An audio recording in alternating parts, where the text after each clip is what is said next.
Assalamualaikum warahmatullahi wabarakatuh. Let me introduce myself. My name is Sherly Indah Dewi and I am from class 8 to 2019 English Education Study Program IKIP Siliwangi. And this opportunity, I would like the reason about reference and inference. Let me reason using which is in English and in Indonesia. Okay, reference. Reference is an act in which a speaker or writer use linguistic form to enable a listener or reader to identify something. Reference is clearly tied to the speaker's goals in the use of language. Jadi, referensi adalah tindakan di mana pembicara menggunakan bentuk-bentuk linguistik untuk mengidentifikasi atau menunjukkan sesuatu. Nah, si referensi ini sangat berkaitan dengan tujuan dan keyakinan si pembicara atau speaker dalam penggunaan bahasanya. And linguistic form as the referent expression. Jadi, bentuk-bentuk linguistik di sini mengacu kepada ekspresi. Nah, referent expression is a piece of language that is used as if it's linked to something outside language, something or the entity or concept or group of entities or concept.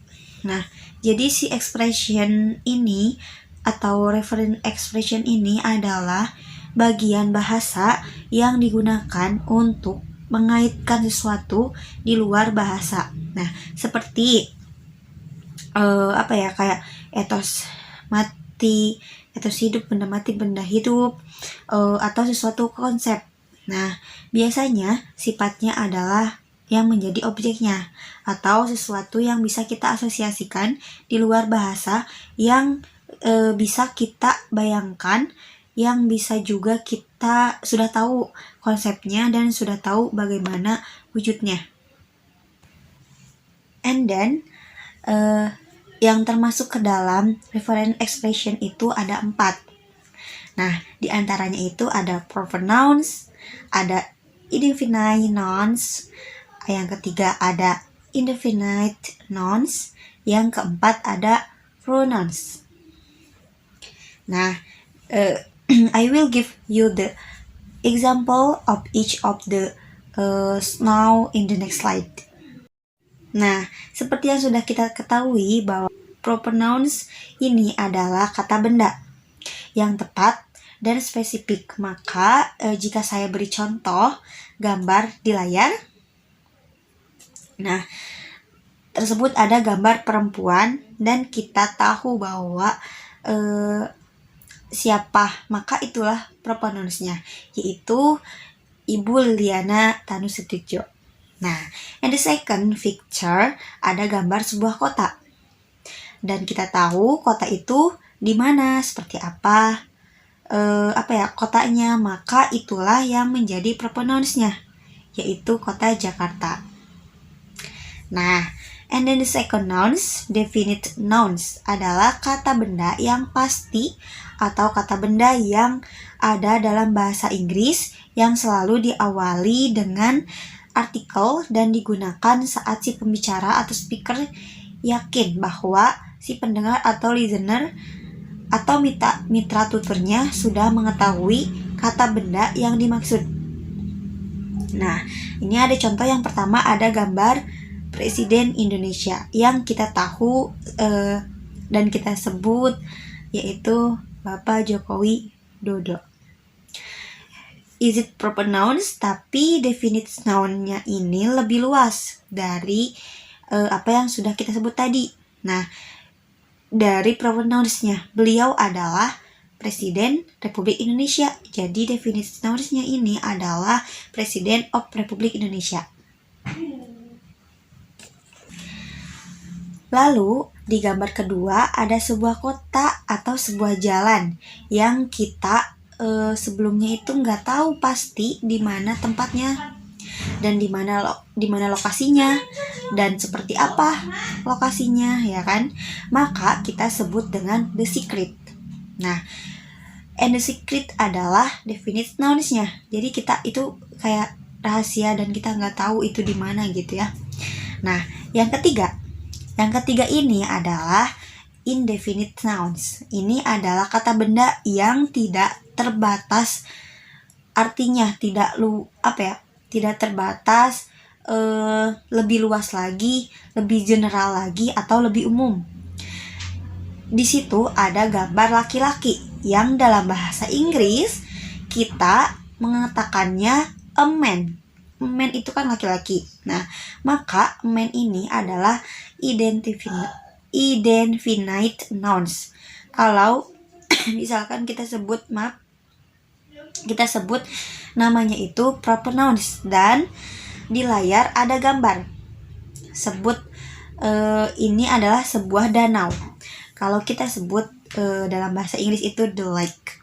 Nah, the lake ini adalah danau kan. Nah, dan the lake ini adalah definite nouns, tapi karena ini lebih general dan nggak spesifik kalau itu danau, maka ungkapannya adalah a beautiful place. Nah, a beautiful place ini adalah ungkapan bahwa ini adalah tempat yang indah, ini tempat yang bagus gitu ya. Jadi nggak spesifik kalau itu tuh danau. Nah, dan si a beautiful place ini adalah indefinite nouns. Nah, seperti itu. And the last one is pronouns atau kata ganti. Nah, seperti yang sudah kita ketahui, dalam bahasa Inggris ada kata ganti. Nah, di antaranya adalah he untuk laki-laki, she untuk perempuan, dan it untuk kata benda. Nah, and the next slide, I will explain about inference. Okay, and then inference. Inference is a listener to discover the relationship between explicit entities with the words. Listener makes inference about what is said in order to arrive at an interpretation of the speaker intended meaning. Nah, jadi jika referensi adalah yang fokusnya dilakukan dan bergantung pada tujuan si pembicara atau speaker speaker berbeda dengan inference. Inference itu yang fokusnya adalah si pendengar atau listener.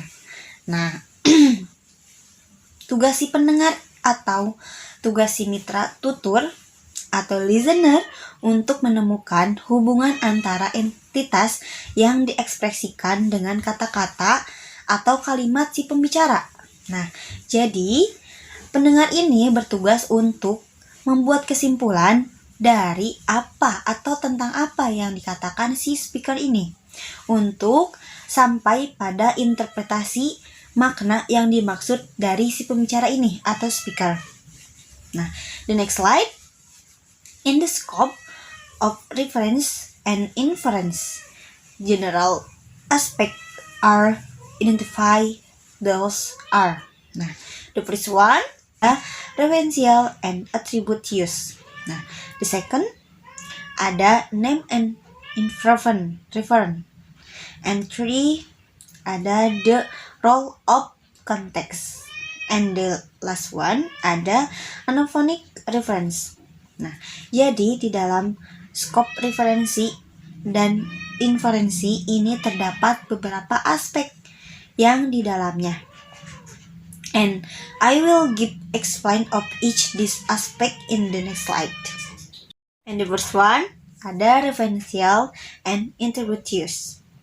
Is the concept of referring something doesn't always match with the physical image or entity. The certainty of existence also matters when someone referring such the act of reference also being directed towards something non-exist. Nah, Di sini ada contohnya. Yang pertama ada there's a man waiting for you. Nah, yang kedua, he wants to marry a woman with lots of money. Yang ketiga, we'd love to find a 9-foot tall basketball player. Nah, kata-kata dalam 3 kalimat tersebut disebut dengan penggunaan aktif karena dapat diganti dengan siapapun atau deskripsi apapun untuk menggambarkan entitas atau wujud yang belum kita ketahui. Yang belum kita ketahui maksudnya ya gitu. Sedangkan ungkapan man, woman, and 9-foot tall basketball player disebut dengan penggunaan referensial. Nah, dalam hal ini, prasa-prasa kata benda belum dapat mengidentifikasi entitas yang ada secara secara fisik. Nah, seperti contoh nomor 1. There's a man waiting for you. Nah, di sini kita belum tahu bahwa secara fisik bagaimana man-nya, bagaimana kondisi dari si laki-laki ini, bagaimana identifikasi wujud si man-nya ini. Tetapi juga dapat digunakan untuk mendeskripsikan entitas-entitas yang diasumsikan.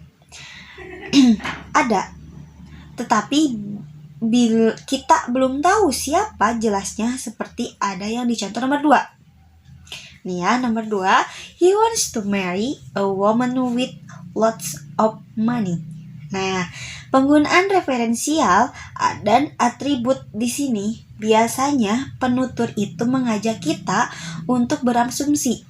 Nah, bahwa kita dapat mengidentifikasi apa yang sedang dibicarakan. Bahkan ketika entitas atau individu yang dideskripsikan tidak ada. Jadi kita bisa mengawang-awang kayak gitu. Seru. Jadi penggunaan referensi and attribute use ini adalah untuk mengidentifikasi apa yang dibicarakan ketika entitas atau individu yang dideskripsikan itu belum atau tidak ada atau belum kita ketahui. Seperti itu. And this one, name and reference. Nah, the version of the reference being presented here is one in which there is a basic intention to identify and a recognition of intention. Nah, collaboration at work. Jadi, proses ini tidak hanya untuk speaker dan listener saja. Namun, proses ini juga bekerja atau berlaku dan memiliki kaitannya dengan semua anggota dalam suatu komunitas tersebut yang menggunakan bahasa dan memiliki budaya yang sama. Nah, di sini kita langsung aja ke contohnya biar paham apa yang tadi dimaksudkan ya. Nih, ada I give you one example. This is conversation. Nah, ada I and B. Nah, A, can I borrow your Shakespeare? Nah, kata si A. Sorry. And B, yeah, it's over there on the table. Kata si B. Nah, dalam konteks percakapan tersebut, referensi yang dimaksud dan inferensi yang disimpulkan bukan mengacu pada seseorang atau manusia ya, tetapi kepada sebuah benda atau buku. Nah, tidak tahu itu sebuah buku dari pronouns yang digunakan be, it's over there on the table. Nah, itu menunjukkan bahwa sebuah benda atau benda mati, yaitu buku. Dan si Shakespeare ini yang dimaksud adalah buku. Jadi nama bukunya gitu ya. Mungkin judulnya ya. I don't know. Nah, si Shakespeare ini atau Shakespeare tersebut itu bukan orang ya. Bukan yang menggambarkan si A, si B, atau si C, tapi benda. Nah, yang ketiga ada the role of context. Nah, the role of context ini it's our ability to identify a reference has actually depended on more than our understanding of the reference expression. Nah, I will give you the example here. The first one, the cheese sandwich is made with white bread. 2. The cheese sandwich live without playing. Nah, secara konteks membatasi secara konteks jelas banget ini tuh membatasi konteks interpretasi atau gagasan tersendiri yang mungkin bisa kita berikan pada kata di cheese sandwich tersebut. Well, walaupun punya perasa yang sama, tetapi konteks ini membatasi kita untuk membuat interpretasi di luar dari konteksnya. Jadi, di dalam dua kalimat ini memiliki interpretasi yang berbeda dan konteks yang berbeda pula pastinya. Nah, di contoh pertama, pada kalimat awal, the cheese sandwich ini mengacu pada makanan atau food. Kita tahu itu dari fokus kalimatnya nih, is made with bread. Maka cheese sandwich itu terbuat dari roti putih. Nah, sudah dijelaskan di kalimat is made with bread bahwa kita tahu kalau itu tuh menjelaskan makanan ya yang terbuat dari roti putih. Nah, maka the cheese sandwich adalah makanan yang ya fokusnya ke makanan gitu atau food. Nah, di contoh kedua mengacu pada person atau orang. Kita tahu dari kata dari kalimat yang dan konteksnya juga di mana the cheese sandwich live without playing. Maka dari itu konteks berfungsi untuk membatasi interpretasi atau gagasan yang mungkin bisa kita berikan kepada suatu kata-kata di luar dari kalimat tersebut, dari konteks tersebut. Jadi membatasi konteksnya. Nah, yang pertama nih ambil kesimpulan itu menjelaskan tentang makanan. Yang kedua, kalimat kedua itu menjelaskan tentang orang. Nah, jadi sandwich itu bisa digambarkan sebagai makanan dan di kalimat kedua itu mendeskripsikan orang ya atau person. Nah, the next slide. Okay, and the next last one ya, anaphonic reference. Nah, in English, initial reference is often indefinite, the definite noun, phrase, and the pronouns generally known as anaphonic reference. I will give your example here. So the first one is in the film a man and woman were trying to wash a cat. Nah, the man was holding the cat while the woman poured water on it. Nah, he said something to her and they started losing. Nah, in the sentence, a man and woman, the reference. Nah, reference ini kita sebut dengan antecedent dan decedent. Sedangkan he her, and they kita sebut dengan anaphonic reference. Nah, ada bentuk yang berbeda di mana kalimat anaphonic reference muncul lebih awal dan initial reference-nya muncul belakangan. Nah, kalau kita lihat contoh yang pertama, kan anaphonicnya itu anaphonic reference-nya itu berada di belakang dan si initial reference-nya muncul di awal. Nah, ada di contoh nomor 2 di mana anaphonik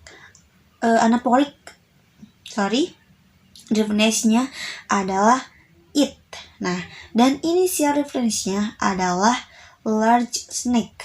Nah, selain dua kalimat tersebut, nomor 1 dan nomor 2, terdapat juga bentuk yang berbeda, yang dimana terdapat zero anafora, di mana suatu ungkapan tersebut tidak mengandung reference. Contohnya ada di nomor 3. Nah, yaitu fill the onion and salt it. Drop the slice into drop oil, cook for 3 minutes. Nah, kalimat cook for 3 minutes menunjukkan ini adalah zero anafora.